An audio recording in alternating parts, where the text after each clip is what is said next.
Salut la famille, j'espère que vous allez bien. Oya bino mère Antoine et lisusu bana papa bana maman bobo sanate ko kotisa ba abonnement na bino na chaîne ya mère Anto TV. Bobo sanate ko partager ba vidéo à mère Anto et ko sala kaka bien la famille. Bana papa bana maman tolala tolamuka makambo na mboka na biso Congo ezanga kate pe esila kate la famille. To baluka kaka bo totala tonto promo na bibi Waifa. Vraiment bandeko na ngai toyoka makambo tonto promo azoloba bandeko tosala ta analyse muke toloba kaka ta mukie pona ko permettre tonto promo aloba. La famille tonto promo alobi boye Fally Ipupa vérité pa na bango elekaka te eza lokola muchopi ozwi mungu. Imagine ce que muchopi ozwi mungu bwaki bo imagine ce que combien ndenge akokatana katana lokola mutu babwakeli bombe. La famille on a déjà vu oyo elobi tonto promo bandeko na nga na oloba muke boyoka tonto promo. Tonto promo akama yele ya tonto promo. Tonto promo za mayele yaya. Mais eloko na osenga na yo kaka yebisa bibi Waifa soki bozosala émission azala concentré. Abanda koyoka makambo ozoloba. Azala bien posé. Surtout na oyo bandeko koloba biloko moko yaki très capital. Yaki très important. Na ndenge ya mabe te bibi Waifa azaki vraiment posé vraiment te. On est la famille tobebana te. Bandeko na ngai tonto promo alobi eloko moko Gauthier Sei ayelaka biso awa ke Fally Ipupa aza construire carrière na ye sur le mensonge. Tozokende molo molo bandeko biso tobeta na Adidas Arena tozelaka site wana koti mwa analyse muke po permettre kaka tobenda na ta mwa mukie comme ça boyoka tonto promo na bibi Waifa. Bandeko na nga tangu bapesa biso dati ya Adidas Arena Dabolo King ifalaki tozela dati bapesaki nde dati oyo bafungolaki guichet tobandi kokima balombangu tobandi okende osomba. Bandeko oyo lelo oyo eza tonto promo alobi analyse kitoko. Siti nini oyo ese dépenser mbongo na bango wana oyo analyse mère Anto. Siti nini oyo ese dépenser mbongo na bango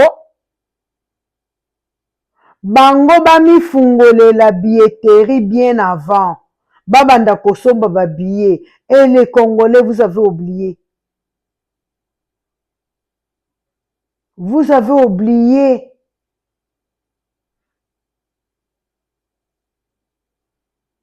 La famille. Tonto pour moi a raison. Makambo Gauthier c'est union ses obima. Malembe makambo nyonso alobaki tia ba Vivendi wana parce que nano esila te. Nano esila te. Muko Gauthier c'est à côté le makambo il faut esila pour akoma libre tokomona ba vérité. Tokomona ba vérité. Bandeko nanga boyebisa nga nazala mukuse bandeko boka tonto promo. Non, suivez tonto promo amaele. Bozaka na luba muke. O analyse nanga kaka ya mwa ndambu kaka. Bandeko nanga bino bosu bopesi date ya Stade de France. Que il faut bazela bafungola billetterie na bango bando somba ba billet. Mais ce qui est grave bango moko bakreye na ositi na bango en tout cas fali mpo makambo na ye nyonso eyaka kosaleka makambo nyonso ke kosaleka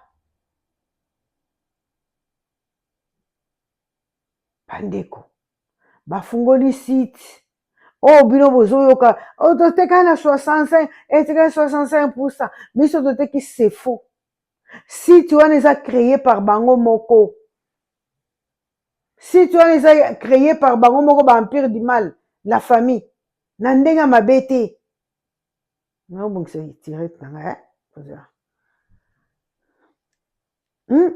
comment bango moko bakoki kobanda koteka babillet site ya Stade de France c'est pas encore ouvert guichet eza na ya okanga bango babandi koteka batike tellement bamesana vi ya mayuya bamesana vi ya mbata bato baa na Maroc wana baa na bamabaya na bango bobenga bango bamabaya mpo na baya kosomba babie nde bakreye likambo bazokreye oyo non pourquoi makambo fali ezalaka kaka ezalaka tout droit te ifo badoki eka beboye mutu abandi koteka babilletterie nde mutu ezaki c'est le Congo qui gagne c'est le Congo qui gagne site ya Stade de France nano ebandi oteka babillet te mais bango bakreye oyo ya bango babandi oteka babillet vous trouvez ça c'est normal bozo trouver yango est-ce que eza normal oh non la famille nayebisi bino ya olobe eza ebele ya olobe eza ebele mais botala kaka donc natiki bino bolanda tonto promo boyoka ye e na suka boyoka mpe ye bandeko bobanda na ye na koyoka ye na ebandeli ntina suka bobanda koyoka nga mpe na ebandeli ntina suka la famille non c'est triste tellement mutu asa mesana na kosa l'écart mutu asa mesana na kosa l'écart koma yo koko bando teka babillet avant Stade de France et baza tokomi na 60% ya babillet la vente ya billet setekami botuna ngulu bokotuna ngulu la famille on est ensemble bana papa bana mama bobosana te bokosa babonnement na bino massivement la chaîne ya Mère Anto TV bopartageaka bavideo ya Mère Anto ekosala kaka bien la famille on est ensemble bana papa bana mama bopartage bavideo ya Mère Anto asisi et après bokoya olanda sikoyo tonto promo na bibi wifa boyoka babombo ezobima kuna nzambe non construire bacarrière na mensonge oyo ekome mozomona moto ozokende na mensonge boyo ozokende nango bino bobandi koteka babiye bozwi babiye wana wapi donc Macron abimiseli bino alobi no bino bobanda komitekela deja avant Stade de France efungwama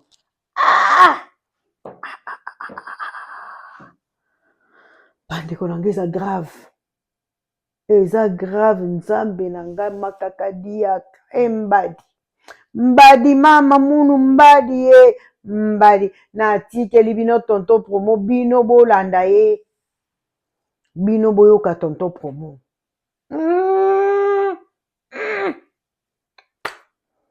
la famille bobosana te bosabone massivement la chaîne ya Mère Anto TV bopartagera mpe bavideo ya Mère Anto kosala bino ka bien je vous aime beaucoup de gros bisous à vous bye nga na sisi tonto promo boyoka ye chitoko bye yo tonton promo l'aigle partout il a encore survolé il a encore survolé maintenant Stade de France tonton promo à peine il doit nous avoir Stade de France et comme il y a on a le Stade de France, ma Congolais billetterie. On a le bulletin. C'est quoi ton problème? Comment tu m'entends pas, tonton Promo? Comment on va naïgoter? Et si on va dire, ma vie, ils ont les camines. Sorry, Voldina Warrior, je suis entouré. Voldina Warrior, Sevia, Spiritas, moi, je suis Baudry. Wera Sonic. Mama pasa ye mwa kumaka warrior ye bana batondi ba kote donc soka na bandiko kalinga bon bano chama kelele. OK. Donc je disais que là glace survolé dans Stade de France ou sali elengi na ba warrior ba mélomane de la bonne musique aussi, j'espère que bazana esengo mais yo mutangana l'artiste Evanjo a tient na Stade de France na yo comme le ba o ba billet dans les programmités na Stade de France et dans Makiona mais attends promo ezarani explique-nous un peu ba révélation o yo ye nango wana que dans Stade de France na Congolais billetterie bango baza déjà na plus de 60 billets aux mona soki ba de Bini Diamond et c'est Sini mais nous aurions sabi que c'est pas le cas. Qu'est-ce qui se passe dans la banane ezalaka kaka vérité. OK. Ennemi ya Fali, ennemi ya Warrior, kombo na ye vérité. Vérité et pas ya Fali eza lokola mungwa o babwakelaka mutiopi. Donc soko lingo boma Fali olingo laliseka ozanoka muta vérité. Ah bon. Gauthier Seyaloba Fali a bâti sa carrière sur les mensonges. Les gens n'ont pas forcément réellement compris Gauthier Sey. C'est-à-dire quoi? C'est impossible que Fali Asala et Loko ezala assorti na absence ya mensonge. Maître Blaise Beko, Serge Louki. Je répète, c'est impossible Fali Asala et Loko ezala sans mensonge. Ça dépend maintenant du degré de pourcentage. De nous-mêmes, tout celui qui a suivi les lives,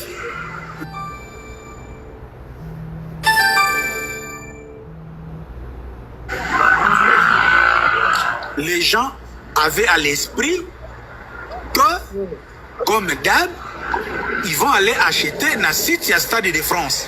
Quand nous sommes au Stade de France, si tout le monde est resté bouche bée pour féliciter Fali, certains même allaient jusqu'à recourir les soutiens nationaux parce qu'ils ont vu le Stade de France a annoncé que Fali Poupa va y prester le demain.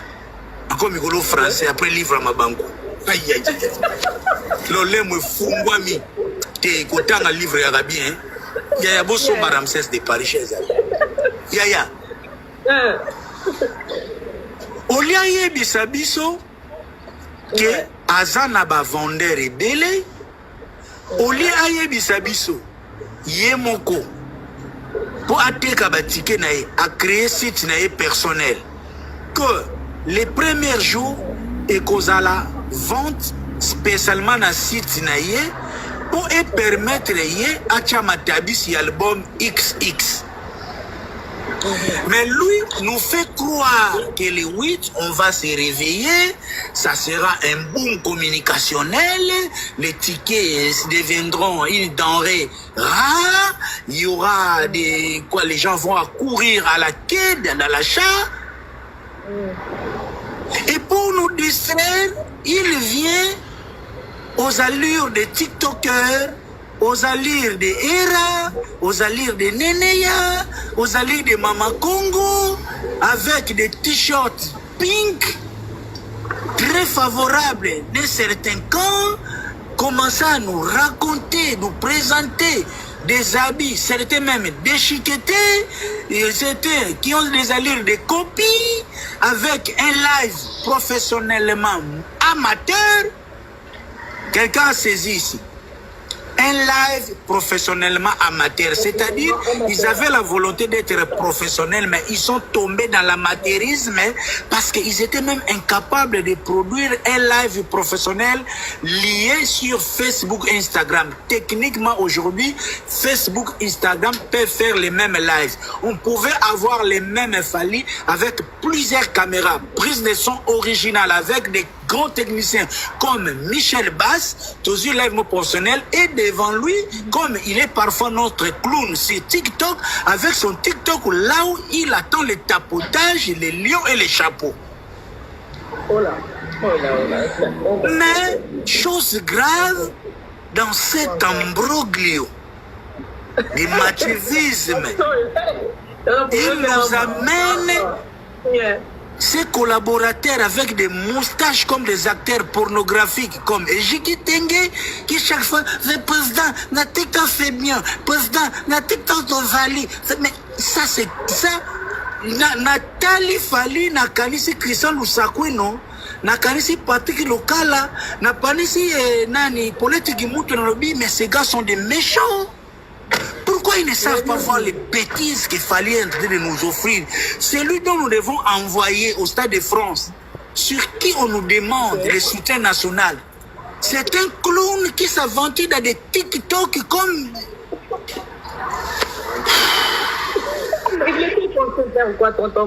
Moi, je sais quand l'Élysée organise... J'en viens s'il vous plaît. Je sais quand Élysée organise des lives TikTok. Je sais quand CNN organise des lives TikTok, oui. Les réseaux sociaux sont à la portée de tout le monde. Mais un professionnel amène l'élévation dans les niveaux même de diffusion. Et dans tout ça, il nous distrait. Poto la Moukali 8, finalement, dans cet Stade de France, la prévente commence demain, les 10. Na Fnac, il n'y avait même pas la prévente. Fnac a vendu un ticket les 13. Et les sites du Stade de France va commencer la vente proprement dite les 13. Donc lui en a seulement profité parce qu'il a déjà créé une entreprise que je vais démontrer aujourd'hui dans la live TikTok. Nagopé, c'est tout capital et entreprise qu'il fallait créer. Vous allez comprendre qu'il fallait être un aventurier. Je peux même tenter de lui qualifier d'escroc. C'est une tentation.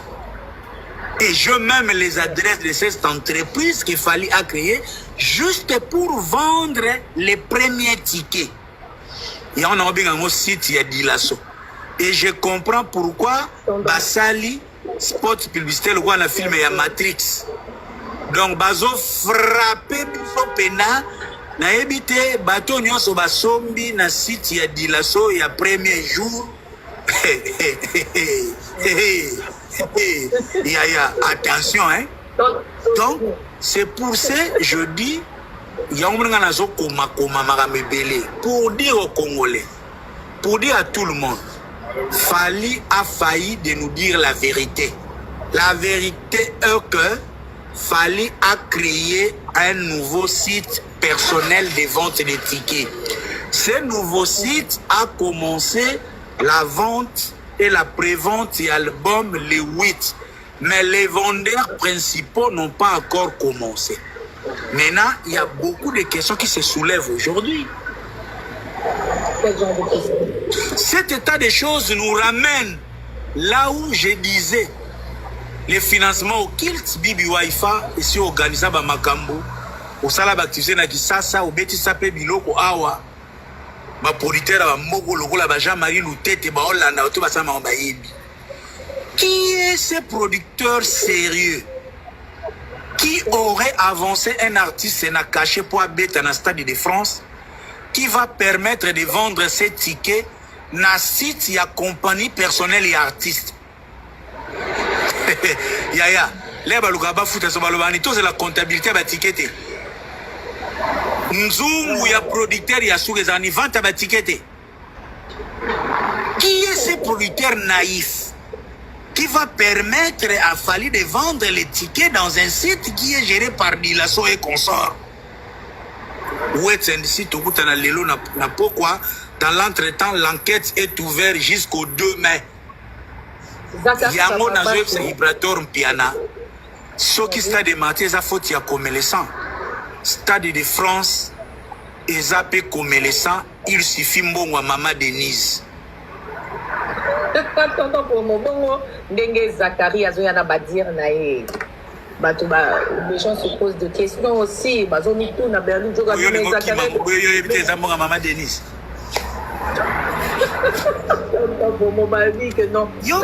Yo pe excusez en passant namonaki yo na bafeti oyo neti ya bato ya mbongo olati bachapeau lokola bato ya mbongo na France. Toi aussi tu fais partie de ces groupes de famille de Mama Denise, hein? En passant, je salue Sonia Swahili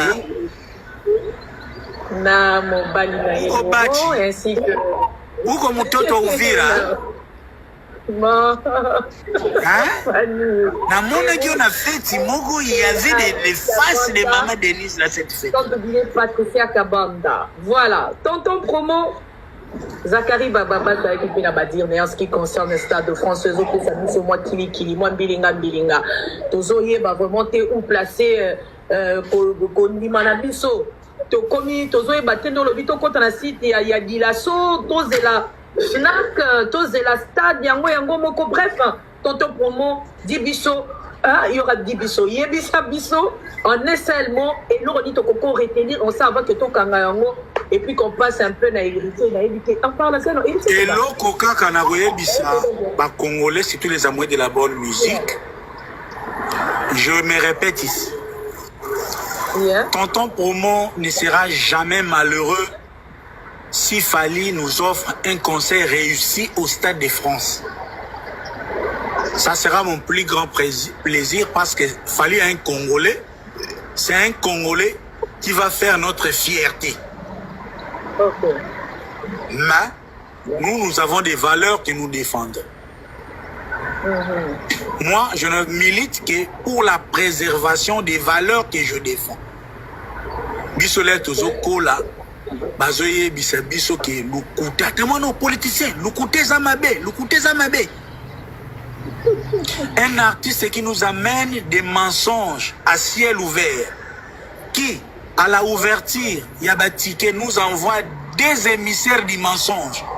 Popol Moupassoula et Zakari Bababassoui, ça je dirais non et non alors non. Ouais. Pardon? Ok. Non, on a des émissaires, le mot là, il y a un émissaire, il y a mensonge. Hier nous avons, je connais l'empire du mal, hier mon abeti lève avant-hier lobby à Tindi Zakari na terrain, na Moupassoula. Bibi Waifa. Nous sommes dans un projet où les prétendus vendeurs principaux n'ont pas débité la vente des tickets. Pouvons-nous présager un sold-out?